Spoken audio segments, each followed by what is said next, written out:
देखिए 300 MP, 300 MP, 300 सांसद एक मांग लेकर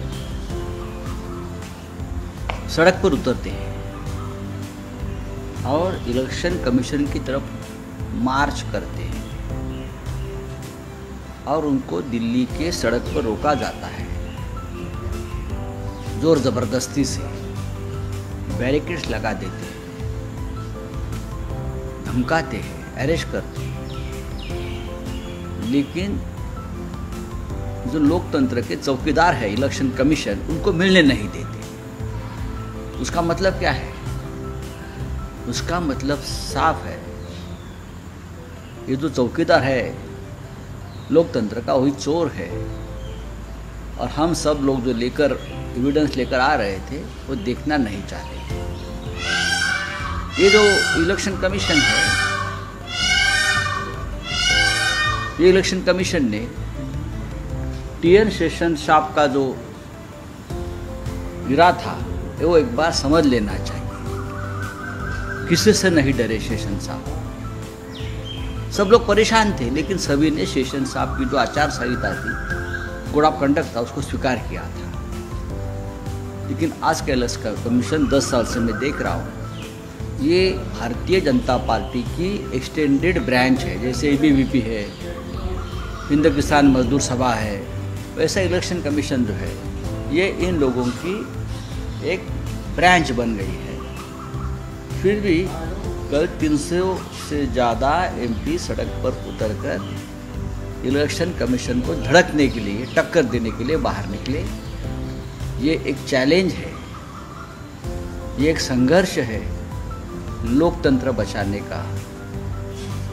जो लड़ाई राहुल गांधी ने शुरू की है और हम उनके साथ हैं, यह आंदोलन बढ़ेगा। और जयप्रकाश नारायण का जो आंदोलन था लोकशाही बचाने के नाम पर, उससे भी बड़ा यह आंदोलन होगा। JP आंदोलन से बड़ा आंदोलन होगा। आप देख लीजिए। राहुल गांधी ने कहा कि एफिडेविट कहा गया मुझे जमा करने के लिए, लेकिन डेटा उनका है इलेक्शन कमीशन का। राहुल गांधी ने अपनी तरफ से कहा कि साइट डालिए, आपका डेटा। ये बात सही है। हम भी बार बार जब हमसे एविडेंस पूछते हैं तो एविडेंस तो खुद इलेक्शन कमीशन दे रहे हैं, उनके वेबसाइट पर सब डेटा है। राहुल गांधी जी ने ज़रूर उनके ऊपर संशोधन किया है, लेकिन ये कोई ऐसा संशोधन नहीं है कि इस दुनिया में या कोई नहीं था इस प्रकार की बातें। जो इलेक्शन कमीशन के ऊपर पूरा डेटा पड़ा है, पूरे घपले वेबसाइट पर ही है इलेक्शन कमीशन के। एक एक घर में 100 बच्चे पैदा होते हैं। जो तो हमने महाभारत में देखा था कि धृतराष्ट्र के घर में 100 बच्चे पैदा हुए थे एक घर में। उसके बाद मोदी काल में एक एक घर में 100 बच्चे पैदा हो रहे हैं, कौरव पैदा हो रहे हैं, और वो सब कौरव सिर्फ BJP को वोट कर रहे हैं। ये हमने पहली बार देखा है। फॉर्मर पाकिस्तान की farmer finance minister Bilawal Bhutto का एक बयान आया हुआ है, अगर इंडस वाटर इशू के ऊपर डैम बनाया गया या रोका गया पानी को तो वार होगा। देखिए, इस प्रकार की जिसे हम गिदड़ धमकी बोलते हैं, पहले बार भी बहुत बार किया है। ये जो बिलावल भुट्टो है, उनके जो ग्रैंडफादर थे जुल्फिकार अली भुट्टो, वो कैसे सरेंडर हो गए इंदिरा गांधी के सामने 1971 के युद्ध में, उसका इतिहास ये बिलावल भुट्टो ने देखना चाहिए। बात ऐसी है कि पाकिस्तान हो या और कोई भी हो, जब तक यहाँ देश की 140 करोड़ जनता पूरे संघर्ष के लिए तैयार है या हमारी सेना, तब तक कोई आंख यहाँ उठाकर नहीं देख सकता। अब उनको जवाब देने की जिम्मेदारी हमारी सरकार की भी है, लेकिन वो ऐसे घटिया लोग हैं पाकिस्तान के, उनको जवाब देने की भी जरूरत नहीं है। मराठी प्रश्न आहे। काल जो इंडिया आघाडीचा मोर्चा केंद्रीय निवडणूक आयोगाच्या कार्यालयावर निघाला होता, दिल्ली पोलिसांनी अडवलं, नेत्यांना ताब्यात घेतलं, जी काही कारवाई झाली, काय सांगाल की यावर तुमचं आता काय मत आहे? काल दिल्लीच्या रस्त्यावरती संसदेतल्या 300पेक्षा जास्त खासदारांनी जे आंदोलन केलं, जो संघर्ष केला, तो लोकशाहीच्या रक्षणासाठी.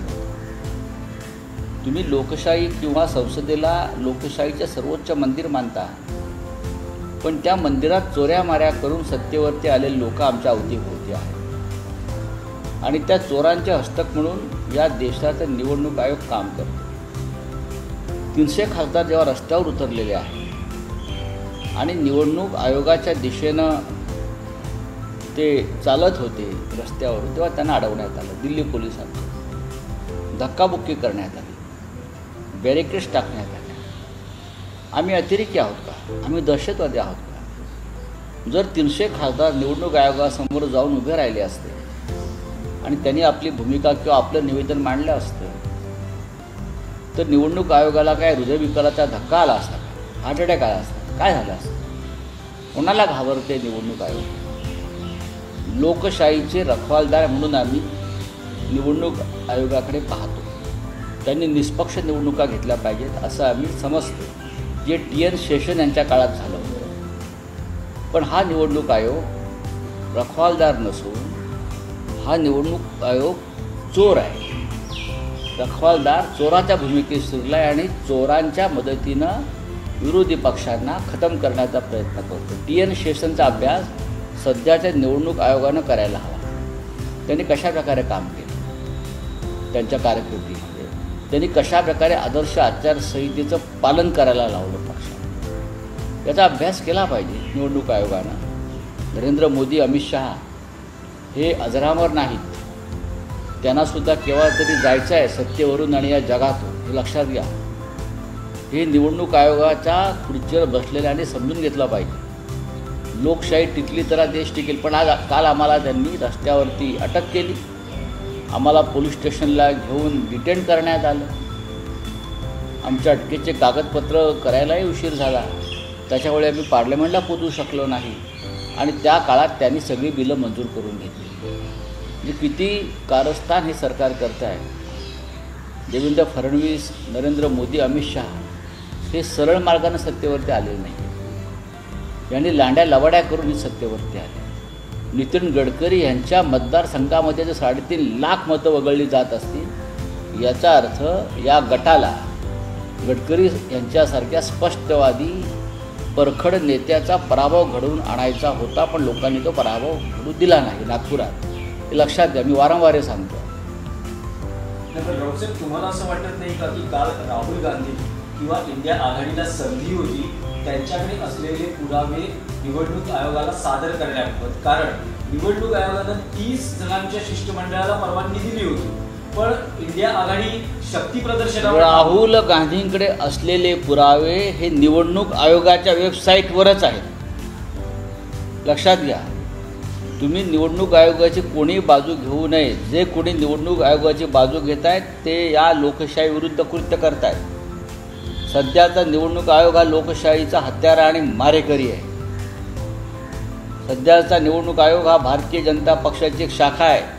जसं अखिल भारतीय विद्यार्थी परिषद आहे, काय हिंद मजदूर किसान सभा आहे, की अजून काय त्यांच्या लहान सहान संघटना वनवासी फनवासी काय ते असतं त्यांचं. तर त्या पद्धतीचं सध्याचा निवडणूक आयोग ही त्यांची एक्सटेंडेड ब्रँच म्हणजे त्यांची एक शाखा आहे. त्याच्यामुळे त्यांना जे आदेश येतील गृहमंत्र्याकडून त्या पद्धतीनंच ते काम करणार.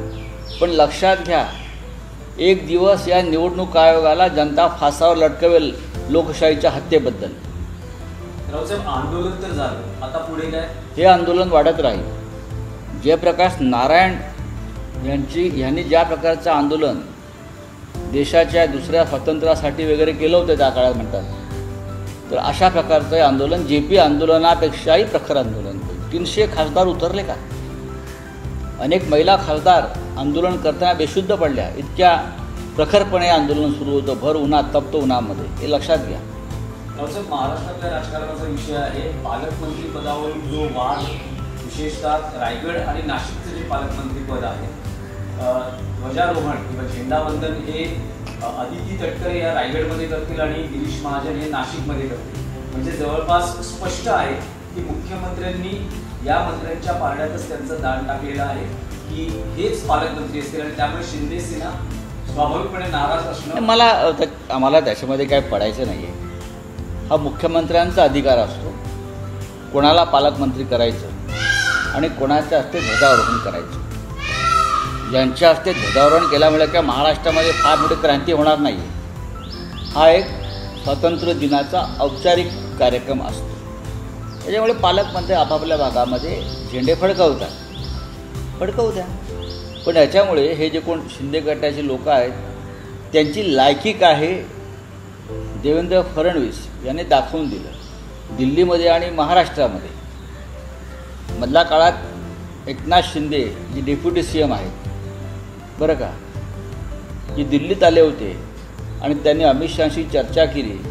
त्यात पालकमंत्रीपदाचा विषयसुद्धा त्यांनी काढला की देवेंद्र फडणवीस हे आमच्या दोन्ही लोकांना पालकमंत्रीपदी नेमू देत नाहीत, नेमत नाहीत कुठे नाशिक. आणि तेव्हा अमित शहानी त्यांना सांगितलं की पालकमंत्रीपदाचा विषय देशाचे गृहमंत्री पाहत नाही. पालकमंत्रीपदी कोणाला नेमायचं हा राज्याच्या मुख्यमंत्र्यांचा अधिकार असतो. तो मैं उस बारे में मुख्यमंत्री को कोई सूचना नहीं दे सकता. आणि देशाचं गृहमंत्रालय पालकमंत्रीपदी कोणी बसावं हे सांगण्यासाठी नाही. हे अमित शहानी डेप्युटी CM मिंदेच्या तोंडावर सांगितलं. हे खरं आहे की नाही जाऊन तुम्ही विचारा. आणखी एक विषय होता की फडणवीस असं म्हणतात की अलीकडच्या काळात लोक हवेत बार सोडतात, पुरावे काहीच नसतात, बोलून निघून जातात आणि दुसऱ्या दिवशी काही वेगळं बोलतात. रोज शरद पवार, माननीय उद्धव ठाकरे आणि राहुल गांधी हे पुराव्यासह बोललेले आहेत. मी तुम्हाला परत सांगतो. माननीय उद्धवजींनी काल सांगितलं की भारतीय जनता पक्षाचा एक नेता कशा प्रकारे EVM मशीन हॅक होते. आणि तेव्हा त्यांनी दाखवलं की कमळाला दिलेलं मतदान कसं हातावर जात आहे. हे त्यांनी प्रत्यक्ष शिवसेना भवनामध्ये याचं प्रात्यक्षिक आम्हाला करून दाखवलं. उद्धवजींबरोबर मी तिथे उपस्थित होतो. तेव्हा आदरणीय शिवसेना प्रमुख हयात होते. त्यांनीही ते प्रेझेंटेशन पाहिलेलं आहे सेना भवनातल्या कॉन्फरन्स हॉलमध्ये. त्या काय ते हॅक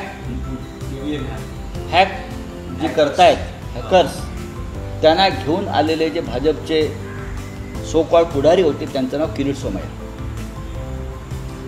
आणि अशा प्रकारे मशीन हॅक करून आपणही जिंकू शकतो, आपण सुद्धा असे हॅकर्स गोळा. तेव्हा उद्धव ठाकरे म्हटले अशा प्रकारे जिंकण्याची आपल्याला गरज नाही, लोक आपल्याबरोबर आहेत. ओरिसामध्ये जेव्हा बिजू जनता दलाचा विजय झाला होता आणि अन्य 2 मोठ्या राज्यामध्ये काँग्रेसचा विजय झाला होता तेव्हा त्यांनी EVMवरती हे खापर फोडून या मशीन हॅक केल्याचा आरोप भाजपने केला. आणि यासाठी हे महाशय जे आहेत मुलुंडचे हे हॅकर्सना घेऊन मशीन्स घेऊन सेनाभवनात आले आणि त्यांनी आम्हाला हे प्रात्यक्षिक दाखवलं. अनेक मशीन आणल्या, एक मशीन नाही, वेगळ्या राज्यातल्या त्यांनी आणलेल्या त्या मशीन्स होत्या आणि ते त्यांनी आम्हाला दाखवलं. आता मला सांगा याच्यावरती देवेंद्र फडणवीस काय बोलणार. पुरावे करून कोणी हवेत बार उडवून जात नाही हो. तुम्ही अशा हॅकर्सचा उपयोग करून घेता आणि आम्ही अशा हॅकर्सना उडवून लावतो. चुकीचे कामं आम्ही करणार नाही. ही आमची किंवा माननीय शरद पवार साहेबांची, उद्धव साहेबांची आमच्या भूमिका तेव्हाही होत्या. लोक ठरवतील आणि तुम्ही लोक ठरवणार नाही तर EVM मशीन आणि हॅकर्स ठरवतील या भूमिकेत आहात. रावसाहेब, तुम्ही काल एक पत्र लिहिलं होतं केंद्रीय गृहमंत्र्यांना माजी राष्ट्रपती जगदीप धनखड यांच्या संदर्भात. का सापडले का? नाही, तेच मी विचारतो की त्यावर सापडले का? तुम्हाला काही माहिती कालच त्यांच्यापर्यंत ते पत्र गेलं आहे, पोहोचलं आहे, प्रत्यक्ष त्यांच्या कार्यालयात त्या पत्राची नोंद झालेली आहे. आता देशाच्या गृहमंत्र्यांनी आपले उपराष्ट्रपती कुठे आहे ते आम्हाला सांगायला पाहिजे. आणि मला खात्री आहे लवकरच त्यांना आहे त्या परिस्थितीत प्रकट केलं जाईल. ते कोणत्या अवस्थेत आहेत मला माहीत नाही. हे पण तुम्ही दिल्लीतल्या राजकीय वर्तुळात असता, अनेकदा संपर्क संवाद होत असतो. तुमच्यापर्यंत काय माहिती आहे? तुम्ही काल आम्ही ते बंदिस्त आहेत असं तुम्ही म्हटलं. काल आम्ही रात्री मल्लिकार्जुन खरगे यांनी एक स्नेहभोजन आयोजित केलं होतं. तिथे सगळे आम्ही प्रमुख लोक होतो. तिथेही जगदीप धनखड का क्या हुआ हा प्रश्न वारंवार चर्चेला प्रत्येक टेबलावर होता. की व्हाईस प्रेसिडेंट का आहे, ते कुठे गेले, त्यांचं काय झालं, हा प्रत्येक टेबलावर मी, राहुल गांधी, प्रियांकाजी आम्ही एकत्र बसलो होतो, शरद पवार होते आमच्यावर, तिथे हा विषय आला. नाही, पण त्यांची काय माहिती आहे? कोणाकडे काही माहिती नाही, माहिती माझ्याकडेच आहे. सर, ती काय माहिती आहे साहेब? तुम्ही ती माहिती देशाच्या जनतेपुढे उघड कराल का? तुमच्याकडे काय माहिती आहे नेमकं? मी देशाच्या गृहमंत्र्यांना सांगितलेलं आहे, आधी त्यांना संधी दिली आहे, ते गृहमंत्री आहेत देशाचे, लक्षात घ्या. माझ्याकडे आणि कपिल सिब्बल यांच्याकडे पूर्ण माहिती आहे. सर, बीजेपी के नेता बोल रहे हैं कि पहले हार का ठिकरा राहुल गांधी ईवीएम के ऊपर पहुंचे थे, जब वहाँ सबूत नहीं मिला अब मतदाता सूची के ऊपर सारे आरोप लगा रहे हैं, सवाल उठा रहे हैं। राहुल गांधी ने ऐसा कभी नहीं कहा है कि ईवीएम निर्दोष है. ईवीएम के साथ साथ मतदाता सूची में भी घोटाला हो रहा है. मैं आपको बोल रहा हूँ कि भारतीय जनता पार्टी जो परसेप्शन बना रही है वो गलत है. इस मामले में बीजेपी बैकफुट पर है, पूरे पीछे हट गई. इलेक्शन कमीशन को प्रेशर में लाकर वो कुछ ना कुछ बयान यहाँ वहाँ से दे रही है, लेकिन पूरे देश में एक माहौल बन गया है. ये लोग कैसे जीते, कैसे सत्ता पर आए और क्या कर रहे हैं, कैसे घोटाले कर रहे हैं, बिहार में क्या करने जा रहे हैं, महाराष्ट्र में क्या किया, हरियाणा में क्या किया, लोकसभा में क्या किया ये लोगों ने, ये तो सब सामने आ रहा है. अब उनकी बोलती मुंह बंद हो गया है. अगर चुनाव आयोग जवाब नहीं देती है तो क्या आप लोग बिहार चुनाव को बॉयकॉट करने? नहीं, ऐसी कोई बात नहीं है. देखिए, चुनाव आयोग जवाब देगा नहीं, क्योंकि चुनाव आयोग ये भारतीय जनता पार्टी की एक्सटेंडेड ब्रांच है. Thank you.